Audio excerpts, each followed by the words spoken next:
हवेली वाली चुड़ैल। रामपुर नामक एक गांव के पास एक बहुत पुरानी हवेली थी।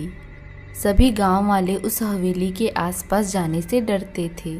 उसी हवेली में एक चुड़ैल रहती थी जो पिछले कई दिनों से सो रही थी।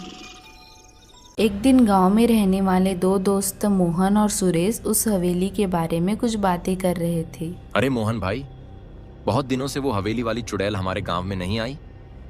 मुझे तो लगता है वो हवेली छोड़कर चली गई है। अरे हाँ भाई, काश तुम्हारी बात सच हो जाए और वो हवेली वाली चुड़ैल हवेली छोड़कर कहीं चली जाए।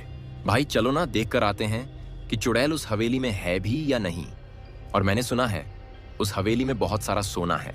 नहीं नहीं भाई, मैं सोने के चक्कर में अपनी जान दांव पर नहीं लगा सकता, और तुम उस हवेली में जाने के बारे में दोबारा सोचना भी मत।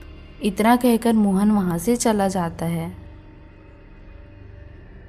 बहुत जोर की भूख लगी है, 10 दिनों से कुछ खाया पिया भी नहीं। चलो गांव चलते हैं और वहीं से कुछ खा के आते हैं।